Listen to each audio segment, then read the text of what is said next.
Alrighty, folks, we are back with Matthias from Baseline, and we're going to go over something important that most of you are likely missing. Most of you in the real estate space are probably like me, and you start with a spreadsheet, but you stay in a spreadsheet. Spreadsheets help you evaluate deals. Maybe they can help you prioritize opportunities. But when you are an operator, and you all know that I think 2026 is the year of the operator, you have to get out of spreadsheets. We're going to talk about the 3 things that you are likely missing if you are operating your rental business in a spreadsheet. Matthias, this is an exciting topic, something that I unfortunately have to admit I erred on in the beginning. But why don't you take us along this journey? What's the first thing you think people should realize what happens? Yeah, Michael, thank you so much for having me again here. So yeah, fantastic topic. Really excited to talk about this. And so I think, spreadsheets are a great tool, but there's many times where there are some gaps. And I think most real estate investors and operators spend a lot of time tracking what happened in the past. The challenge is that being a good real estate investor is making decisions about what's next, right? And so sometimes there's issues there. And then I would say just tracking your numbers isn't the goal. The goal is actually getting signals to understand, if your property performance could be healthier, or are you starting to drift off course? And so these are issues that can become expensive. And so, yeah, wanted to offer, as you mentioned, kind of 3 areas that I think, spreadsheets can be dangerous and kind of what they're not telling you. And so one is really about, not just looking at one number. And many times people are just looking at rental income as the number, and that can be misleading. And, if you own, multiple properties, multiple doors, understanding kind of the different property level performance is important. I'll walk through that. Spreadsheets usually are bringing data in from your transactions, most times from your bank account. And many times your bank account can actually tell you stuff way before that you're not looking at. And so I think the importance of, having those 2 tied really well together and kind of having this kind of real-time visibility is super important. Yeah. And then When I think about your first one, I go back to, I have a community on school called One Rental at a Time, and I do an office hours, just Q&A on Sunday. And a series of questions came in on Sunday, just this past Sunday, basically talking about the first 5 years and the mistakes that I've made. And, it was really about using a spreadsheet and quote unquote, knowing my portfolio performance, because I was too busy. I was too this, I was too that, bunch of excuses. I couldn't have told you how a single property was performing, which is a red flag, because what I had and eventually figured out at year 8 or year 9, this is embarrassing to admit, I had one property that was a drain on the entire portfolio. If I had cut off or identified that property earlier, I would have been better off. But just because the portfolio was quote unquote limping along, I really had one dog and a couple of, everything else was a rock star. And I was not doing property level stuff because the Excel spreadsheet, it didn't offer it. I had too many excuses. I was, this is 30 years ago. I was doing it manually, right? I was taking some freaking facts for my PM that was 3 hours away and inputting into my spreadsheets. These were before apps happened. And I was ill-informed, unfortunately. Yep, I think this is the problem sometimes with spreadsheets, right? And let's actually dive into this topic. The third topic, which we didn't cover, is faster financial visibility, which we'll get to. But let's dive into the first topic, which is why is kind of looking at one number dangerous, and kind of this concept of looking at kind of property level performance. So I think, as I mentioned, most investors and operators are celebrating when rent comes in. Obviously, that's a fantastic moment in the month. Someone's not gonna. Yeah, you get all the memes talking about the first and rent is due. Yes. Yes. But I think, unfortunately, this number doesn't, tell the full story. And for me, when I look at my investments, I usually think about what cash is actually staying in the business versus what is getting paid out, and where is that cash going, right? And so, I think sometimes spreadsheets don't tell that story, but for example, is that cash going to cover for a vacancy? Right, that you don't have someone in your property? Is it going to cover kind of higher recurring maintenance, or is it going to cover kind of one-off, refurbishments or capital improvements? right? Or are expenses behaving the way they should be coming in, right? So, each of these things tell a different story, and kind of pushing back on, the goal isn't to just track one number, but it's to really understand what these numbers are telling you, and make the best decisions around them. Is kind of the key piece, right? And I think to your point, property level performance piece is super important, because each property itself tells a different story, right? Mhm. And I think what's great is, can you actually compare your properties? Are they kind of performing consistently? Is one requiring more expense or more repairs than the other? Is one of them putting more pressure on your cash flow than another? And so having a few properties is actually many times an advantage, because it helps you point out when there is an issue with another one, right? Yeah. I think Yeah. the more properties you have, even more beautiful, right? You can actually then say, hey, like, these are my top performing ones. What am I doing there? What's happening there? These are some that are performing less. Let me review that, right? So there Yeah. is something great about having a growing portfolio. Yeah. The other thing I think about with number 2, the importance of connecting banking with your bookkeeping, is I cannot tell you how many times, and it's dozens in those first 5 to 8 years, where I actually didn't know where the cash was, right? Because again, you got to remember, this is old days with faxes and all of that. And, one month, I would have a bill for a property, but my cash, like the actual hard cash that I got into my account, was more than I expected. And then the next month, it wasn't. It was much less than I expected. So what was that all about? Well, just because you got a bill doesn't mean you've actually spent the cash, right? Most of these bills are 30 days, right? You don't pay on receipt. And again, all of these embarrassing things. I'm an accountant, right? I was an accountant out of school, economics. So again, it connecting it directly to your bank and having those accounts separated by property, it is just real life cash flow, right? It Mhm. is the cash flow statement. And for the longest time, Olivia and I were just frustrated to all get out, because we wanted to tick and tie the numbers to the bottom line. And we wasted hours and had a huge amount of stress, because we could never get the spreadsheet to match reality because of the delay in, actual payments. So Mm. yeah, just we were blinded a lot, and we just, we could have done better. Yeah, 100%. I think, on this second topic, I mean, your bank account is ultimately the source of truth, right? Correct. Yeah. Can't You're you going to go can't broke because your bank account has no money. exactly. I mean, you can change a number on a spreadsheet easily. You can't do that on a bank account. And so, Exactly. yeah, I appreciate you sharing a little bit around kind of base lane. But in base lane, banking and bookkeeping are seamlessly connected and built Mhm. in together. And I think there's some really important things that this does. One, it's foolproof. So every transaction instantly is brought into kind of the bookkeeping ledger, right? Mhm. And then there's no errors, right? I think in a spreadsheet, one of the problems is that, one, you could forget to add something, you could by mistake type Fat in the wrong finger. number, Yeah. and Yeah. you've added in a mistake.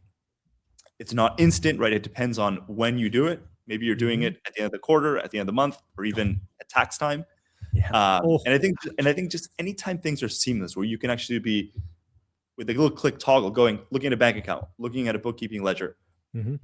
you're just going to the experience is so much faster, right? Imagine logging into your Chase account, great bank, but you're logging into a different system, having to Mhm. toggle between different spreadsheets.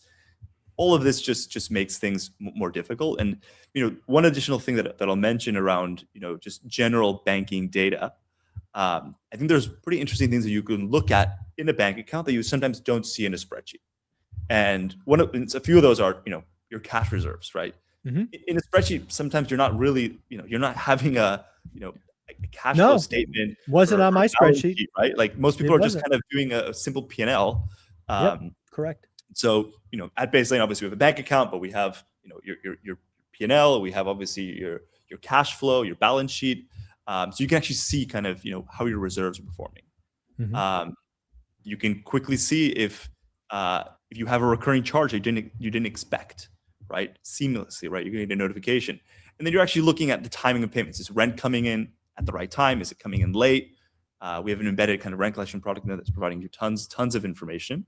But I think there's a lot of benefit of having bookkeeping, banking connected, really focusing on the patterns around how money moves, and being able to do it very easy, right? I think that's super Yeah. important. Yeah. The other thing is, again, by leveraging the banking and that seamless, integration, you as an, because again, I do believe 2026 is going to go down as the year of the operator, and probably 2027 as well. And what having this together is, it provides early warnings. It basically allows the owner to ask questions, especially if you're me and you have a property manager and you're not in it day to day, right? You're not dealing with every phone call, with every tenant, with all of this. You can start to identify things. I still remember a bill for a property we had on Platte, where the water bill inexplicably started going up. At first it was $10, maybe watering the grass or, doing whatever. And the reason we were paying the water bill is because it was an ADU situation where that main house, and then it had a back unit, and the water was 1 meter. So I had, we paid it.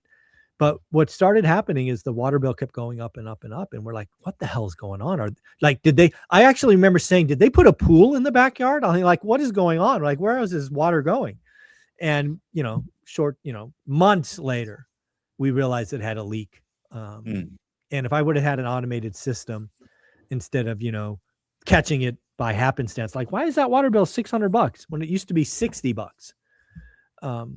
We could have saved months and frankly had less damage, because, it's, this like the AI you have would say, hey, maybe ask a question about this. So that's really cool. We're actually working on a very powerful kind of intelligence product that's going to sit on top of base lane, which will actually flag all of those things for you. So any kind of anomalies around expenses and so forth will be quickly flagged. And so stay tuned. I think the power. This is coming. Power of this coming thing. Later this year. Yeah, because again, you think about me. I'm a full-time employee, father, husband, traveling for work. And, my portfolio is, 3 hours away, so I don't see it all the time. And if I have a system that says, hey, Zuber, ask this question, it would have made my life a lot easier, and frankly saved us tens of thousands of dollars, probably hundreds of thousands of dollars over 30 years by having because again, sometimes it's a legitimate reason, like they just put in grass and they're watering it. Okay, great, right? Let them do that. But a lot of the times it's like, hey, why is this up 11% every month for the last 5 months? Right? Go ask some questions. So that's where this thing goes next level. Yeah, this is coming very soon, and I hope my CTO doesn't kill me because I'm kind of announcing stuff on this channel. Some announcements of what's happening, but now it holds him accountable. Yeah, exactly. But yeah, this is something we're working on and we're super excited about, because obviously when you have all of the data, now it's just about kind of how do you automate a lot of intelligence to kind of our customers to be able to just action quickly, right? Yeah, and then the last thing you brought up, I don't want to miss on, is the power of the finances, the banking, the spreadsheet, and then taxes. I think a lot of real estate investors really only look at their portfolio when they're getting ready for taxes. And that's the wrong reason to look at your portfolio if you want to know the truth, right? Trying to catch up with all the receipts and categories and depreciation scales and all of that stuff. It's like, you should be able to push a button Wednesday, what is it today? July 29th, and just see how you're doing, right? As opposed to, oh shit, my meeting with my accountant's April 11th. I better do it by April 10th, right? You've got to you need to know what's going on in real time, anytime. Yeah. So I think this is concept of just like faster financial visibility. And as you pointed out, and I used to do this in my past, we'd be waiting to, month or two before tax time to kind of go and review how things had performed. And, maybe you make some improvements based on them, but you've wasted over 12 months in many cases. And this is obviously an very expensive mistake, right? And so, and I understand why people do it, right? Because, no one wants to go and do this manual transaction tagging. No one wants to go and, review all your finances. Like, dude, we got life to live, man. Come on. That's boring stuff. This is not the exciting part of investing in real estate. And so, true. It's I understand, I was a culprit of this myself. But the reality is there are tools that do this for you, basically being one of them. And so you no longer have an excuse. I couldn't agree more. You can see things instantly. We're flagging what needs to be reviewed, what's been auto categorized for you. You can see P&Ls by property instantly. As I mentioned, soon we're going to give you even more recommendations around where there's some anomalies and so forth. But I think the faster you're able to kind of review your finances, action on them, you're just going to be a much better investor. And I think that's where we're really going with Base Lane, and hopefully making it very easy for you to actually want to be in this kind of flow, and just open up your phone and have a quick snapshot of how things are performing, and actually not have to do anything and just be informed. I think that's the now, and hopefully gets improved in the future. But we're very excited about that. Very cool. Well, Matthias, I love what you guys are doing there at Base Lane, really helping people. I also love that you're dropping future releases and functionality on the channel. I appreciate that. Your CTO's got to deliver now, so I love that. Again, we have on the site or on the screen here, baselane.com/orat. Again, just go there. You want to learn more information. Give us your closing thoughts, and we'll wrap up a great conversation. Yeah, 2 closing thoughts. One, as I mentioned, real estate investing isn't just about collecting rent. It's really about kind of allocating that capital effectively. And, I think in line with what the vision is here at Base Lane, like ultimately, think about what a good financial system should do for you, right? And turn those decisions, that information, into better decisions. And so we built a financial product really built to do work for you.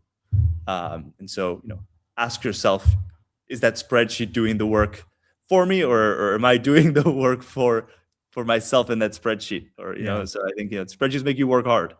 Error prone. Yeah. At the end of the day, folks, remember 2026 is the year of the operator. If you don't know where the money is going, you're not connected. Are you really an operator?